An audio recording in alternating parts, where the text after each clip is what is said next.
Welcome back to Comic Book History. This is episode 16.5. Why am I doing this one? Because there's some things I forgot to talk about when relating to the two people who have been Hawkman.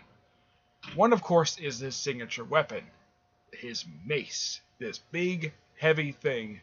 Yeah, it's even no word in an episode of Smallville that this thing is really heavy. And apparently Hawkman is used to carrying this thing. The thing is about, the handle's about this big, and on the top of it, it's basically, there's spikes all over it. Now, he is shown having this thing. He doesn't use that much in combat in some of the early years of his character.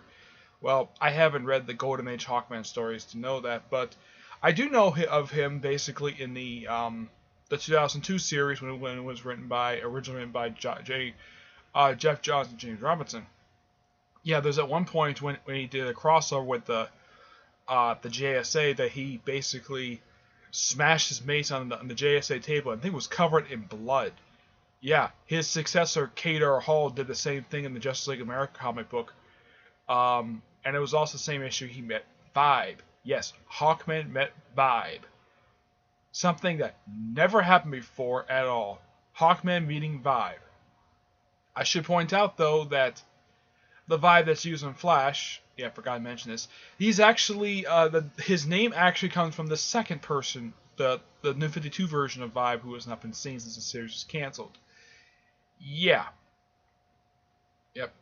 Yeah, that's when he first met him. It was actually, I think it was issue 2 or 3 was when he first met him. Yeah. Another thing is that he has a grudge with Green Arrow. Because this was actually established in the 2000s, not much over the years prior to this.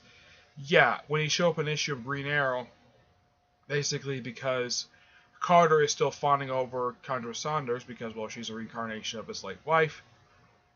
Green Arrow calls him a lovesick puppy, which starts a brawl in Green Arrow's apartment. And this is just by sheer coincidence, just not long after Green Arrow and Black Canary had sex. No joke, they had just had sex. Like, this is less than probably an hour after they had sex, and this is just really weird. Like, Hawkman is at Green Arrow's apartment, along with Mr. Terrific and Wildcat, of all people. And they get into a fight, and then Black Canary comes out of Green Arrow's bedroom, butt-ass naked, forgetting the fact that she is butt-ass naked. Everyone's like, Diana, you're naked. And then she says, Mr. Terrific, would you mind? And he basically moves his T-spears to basically cover her private parts, which I thought was really hilarious. And basically, this is not a fight over her. This is a fight basically dealing with basically Green Arrow and Hawkman. Yeah. Also, the New 52 Hawkman not only used a mace, which is a circular one, he also used one that kind of was sort of a spear-shaped one. Yeah, he used that. He was noteworthy for using that one as well. What do you think? Is there anything else I forgot when it comes to Green Arrow? Hawkman? Excuse me. Oh, yeah. Hawkman has a son and grandson. His son is Hector Hall, who was originally Scarab. Then he became the Sandman. Replaced Gareth Sanders for some strange reason. I have no idea why.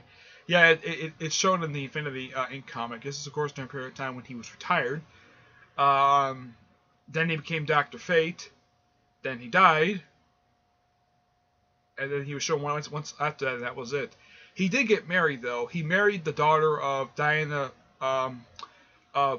Steve Trevor, and Wonder Woman of Earth 2, which they later retconned her to being the daughter of another female superhero named Fury, and she, of course, was known as Fury as well.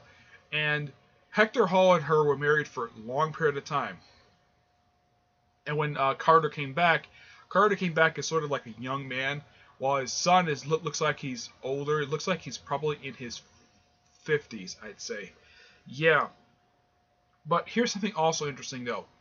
Not only is Hawkman, the original Hawkman Carter Hall, a father, he's also a grandfather. Yep, he is a grandfather. He has a grandson named Daniel Hall, who in the Neil Gaiman Sandman series replaced the original Sandman, Morpheus, as the Sandman. Yep, he became a supernatural character, just like his father and grandfather would have. Supernatural-based characters. Hawkman has some supernatural stuff based there. You know, they mix with Hawkman. They mix science with magic. With Hector Hall was kind of the same thing. Daniel Hall, it's all magic. That's the thing with him. Now, as far as I know from the comics I have read, Hawkman has never met his grandson. No, he never has. There's that one comic, I think there's that one point in the Neil Gaiman Sandman series where his mother, Fury, is actually looking for him, and I think she does find him, but she actually kind of accepts his role as the new Sandman. Yeah, he takes over Morpheus after Morpheus dies in issue 72, and Daniel Hall takes over as the titular Sandman for the last 3 issues of the original Sandman series, of the Neil Gaiman Sandman comic book, which, by the way, DC has put that into trade a couple times. Yeah, and Neil Gaiman wrote it. That's really it. The Kidder Hall has never known to have kids. Yeah, he had a thing for Hawkwoman, Shira Thal. Yeah, he basically was in love with her, and they never married. Never in the Hawk World reboot. That version of them, they never married. As a matter of fact, they never confirmed at all that Hawkman was in love with her until Hawkman's last appearance. No joke. That's what they did in the last issue of Hawkman. Yeah, Hawkman tells her that he's in love with her, and she basically feels the same way about him. They make out, and then he just dies. Yep. Now, did the Silver Age Hawkman marry Shira Thal? Yes. This did happen. This was actually referenced in the Convergence Hawkman miniseries, where at that point, the Hawkman and Hawkgirl, their identities were publicly known in that miniseries, and they were definitely married. It's a great miniseries. I highly recommend it. Yeah, because, well, I'm a Hawkman fan, so I decided to check out the Hawkman miniseries from Convergence. And it was really good. It was actually the first Hawkman book that had DC released since the Savage Hawkman series ended. And then after they released, the year later they released Death of the Hawkman series written by Mark Andrego, which is a great comic book, by the way. It wrapped up just recently. So, yeah, that's everything else I forgot to mention for when it comes to the first 2 Hawkmen. Excuse me. There's also the Shadow War Hawkman series, which I haven't read it yet. And there's also The Legend of Hawkman, another series I haven't read it, but I've read a good chunk of stuff when it relates to Hawkman. And I have also not read his appearances from Action Comics, World's Finest, and I've not read Carter Hall's original appearances from Flash Comics. I've only read his appearances when it comes to Golden Age, mainly in the pages of All-Star Comics. I have not read Flash Comics yet. I am going to, eventually. My friend Mass Panther, on his channel, he's actually doing reviews of the Hawkman comic books. He's done reviews of the Flash comic series. He did reviews of the Hawkman stories in the first 17 issues because he's got a trade for it. And he's also done reviews of the Hawkman, the first 5 Hawkman. I believe he's on the first 5 or 6 issues. I'm not really sure how far he went with it. I know he's not doing currently right now, but I'll be sure to put it in the description below of his reviews of those 2 particular series relating to Hawkman himself. And I highly recommend checking out his channel. I mean, he also has done reviews of the Atom, Green Lantern, mainly he's done Hal Jordan. He's also done reviews of Doctor Strange. He did the first issue of Kenny X-Men, and I believe he's done the first issue of Amazing Spider-Man. And he just recently did the first appearance of Thor. He's the second person I've seen recently do a review of the first appearance of Thor.